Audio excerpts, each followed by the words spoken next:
Hi guys, so I'm very excited to introduce my second guest, Nadia.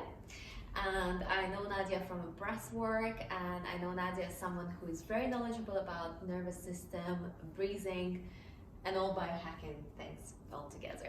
So in the last episode, we talked a lot about recovery, and everything came down to the nervous system.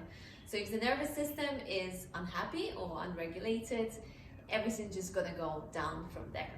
So today I'm trying to understand a little bit more why, what can we do, and what is actually nervous system, because it will be the biggest kind of biohacking tool.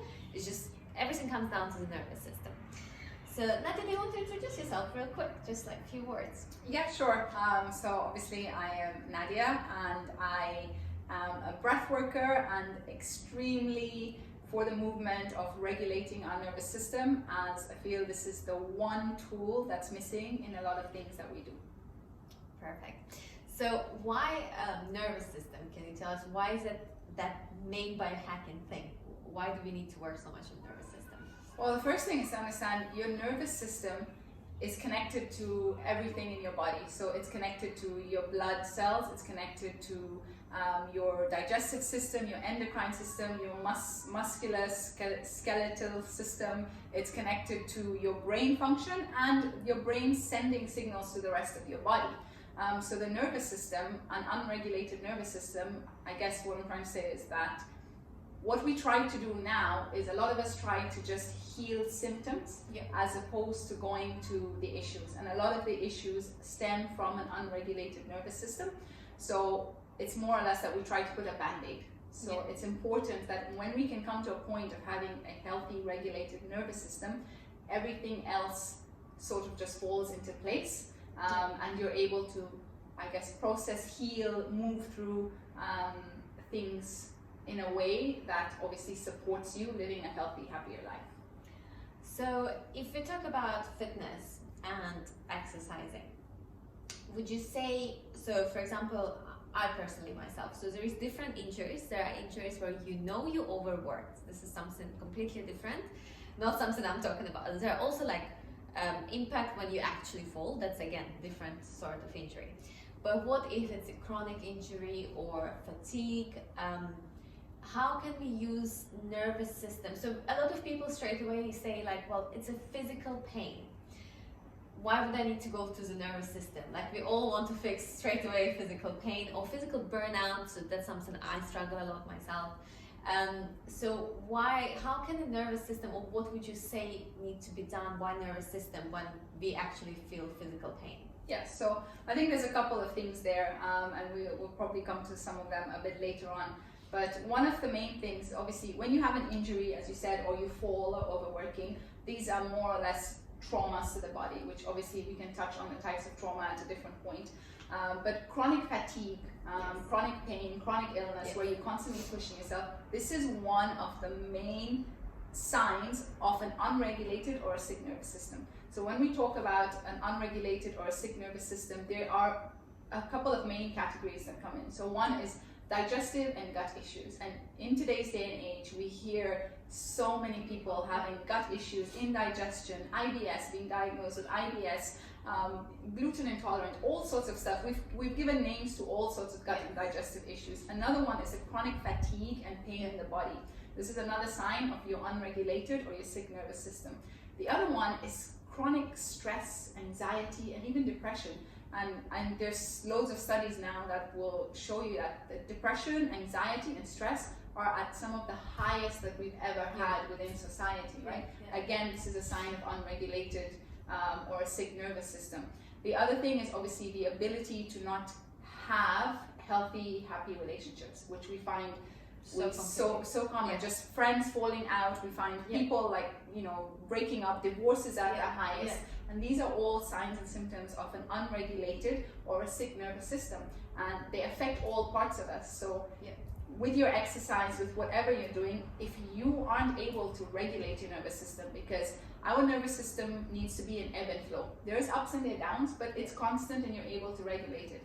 If you can't do that and you continue to put your body into the state of physical stress, you're just constantly activating parts of the nervous system and you're not allowing it to rest, reset, digest, and do its function. So what would you say exercising actually does to nervous system? I'm sure there is like good things and bad things, like, or well, I guess depends how we recover afterwards. But could you say what exercising can do to nervous system? Yeah, so I think it's important to understand that we talk about our autonomic nervous system, right? So we say it's autonomic nervous system because these are, your body does functions that you don't need to think about, right? When you eat, you digest. When you know, when you sleep, you reset. Whatever, your normal bodily functions are governed by your autonomic nervous system.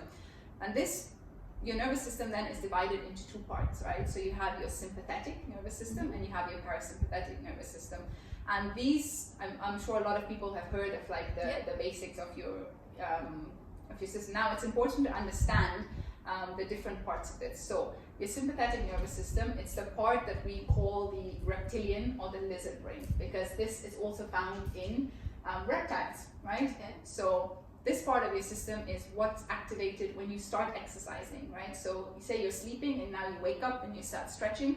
So this part of your nervous system gets activated a little bit. What it has to do is start to increase your heart rate. Blood circulation needs to move to different parts of your body, so you're activating your sympathetic part of your nervous system, right, when you start to exercise. And then you decide now you're going for a run. This part needs to get activated just a little bit more to support you in your exercise, right? And then you maybe are running a marathon, so it needs to do the same, right? So it gets activated, and it should be activated just slightly depending on the activity you're doing. This is also the part of the nervous system that keeps us in flight or fright mode. So, yes, I'm exercising, I'm jogging, my nervous system is activated slightly. All of a sudden, out of the woods, a bear comes, right? So my sympathetic nervous system gets extremely activated and I start running for my life, right? Fight or flight. So this is a part of your nervous system that starts to be activated when you're exercising, right? And it's just to literally keep your body functioning as it should be in the conditions or in the environment that you're in, right? And then you have your parasympathetic nervous system. And now your parasympathetic nervous system is actually divided into two parts, right? The first part is about connection and relationship. This part of the nervous system helps you to be in relationship and in connection. It's they call it the mammalian part of the nervous system because animals have it. My dog has it. It gives you the ability to connect with people, to love. Like it comes from this part of the nervous system, right? And then you have another part, which is the rest and digest. Okay, is as part of your parasympathetic nervous system. Now, your rest and digest is when you stop exercising, right? Your sympathetic nervous system starts to switch off, and your parasympathetic nervous system starts to come on. This is when we start to recover. This helps us to slow our breath down. So when we're slowing our breath down, it's a parasympathetic nervous system. But this part of the parasympathetic nervous system, if overactivated, puts you in a state of freeze. So I'm sure you find people who just freeze or who just can't do this. It stops us from doing things that we really want to do because you're in this freeze mode, right? So people who are depressed, for example, that part of their nervous system is overactivated, right? So this is basically how the nervous system works. The main thing to understand is there is no good or bad part. There is no. All these are extremely vital to the functioning of yourself and of your nervous system. What we need to do is activate and deactivate them at the right time in order for us to live fully and be able to manage stress and anxiety and be able to exercise without being injured. It all comes down to the regulating of your nervous system. So, very interesting. So how would you say, for example, we wake up, we go to the gym, then we go to work where we have to connect with people, not in a loving relationship necessarily, but we need to connect with them and we need to recover again after all the exercises we've done. So how can we regulate, and what would be the pattern, or how can we regulate our nervous system in general on a daily basis? Like what would you say, or even to understand where are we at? Are we in a space where we are frozen, or are we in a space where we're constantly overactive? How do you understand this?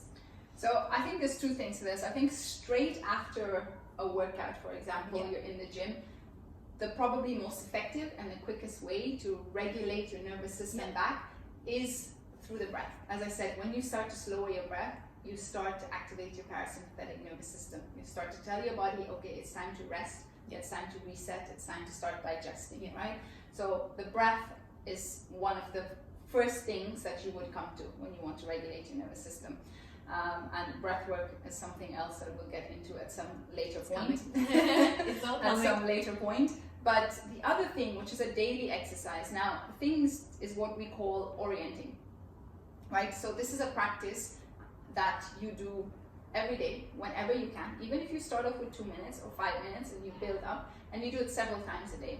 And what is orienting? So there's two parts to orienting. There is self-awareness, and then there is awareness, right? So when I say self-awareness, is your ability to scan what's going on internally. What are your feelings? What are your emotions? What is happening inside of you? That's self-awareness. And then awareness on its own is the ability to be aware of your environment and your surroundings, right? So these are the two parts of orienting.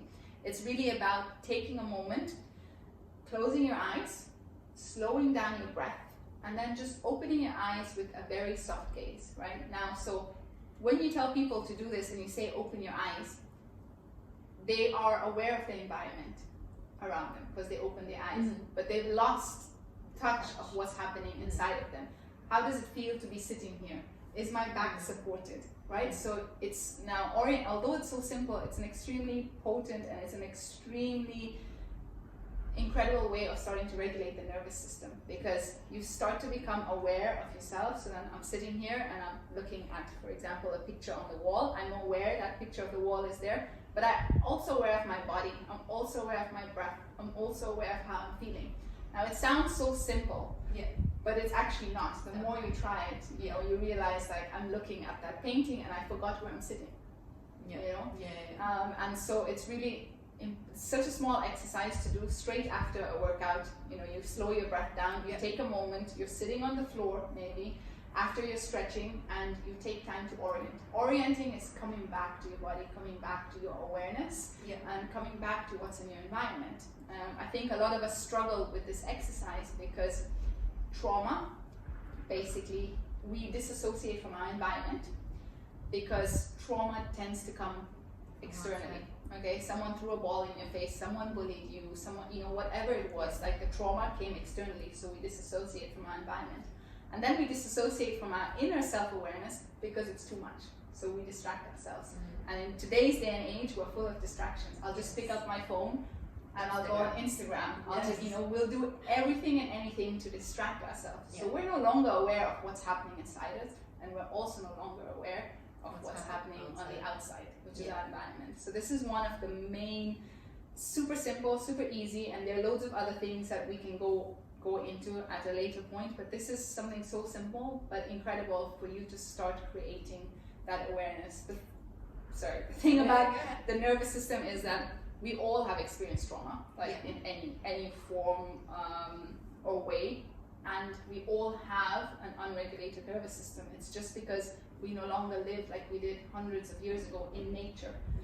Nature helps to regulate our nervous system, right? But the thing is, you can, through these practices and making it a daily practice, start to regulate your nervous system. I just have one question. So when we come out of the gym, very often we are buzzing. There's all these endorphins and different hormones produced. We're like, oh! So this is definitely not, this is sympathetic nervous system, right? And I know that a lot of people, they kind of almost want to stay in that state of like, oh my God, this is great, let's just. So how do you think that affects if we keep on carrying on that throughout the whole day? From one side, it's very like energizing. But from another side, if we don't calm down ourselves at all during the day, how would it affect in the end?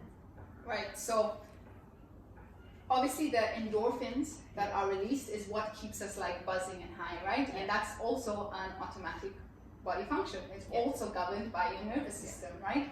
So you have these endorphins going through, and it's okay like to be in this and for as long as it lasts, right? The problem is that the sympathetic part of our nervous system is activated, right? It's already activated, and we don't allow it to feel the endorphins and then come down. We go straight to work. And then we start a stressful day, and then people are calling us, and then our boss is giving us a lot of attitude and all sorts of stuff, co-workers, stress, work. this continues to overactivate your sympathetic nervous system, because now you're thinking flight or fright, like your heart rate's going up and stuff. So staying in this state then causes you to chronic fatigue, because you're not able to bring the nervous system down, and then when required it comes up again, and then it comes down, because this is the ebb and flow of the nervous system, right? It's never like, oh, it's like, it goes like this, but it's being able to regulate it. So we go into work, we're already like activated our parasympathetic. This continues to add like stress throughout the day, and accumulated stress, accumulated anxiety is a form of trauma, which people don't talk about enough. It's accumulated trauma. So it constantly keeps your body in flight or fright. So the whole day, you're in your sympathetic nervous system. Then you come home, feed the kids or whatever. You have laundry, you have friends to call, you have to go out, you're rushing, whatever. And then you're going to sleep, and you're like, tomorrow I need to do this, and you're constant. So your sympathetic nervous system is constantly keeping you in flight or fright, right?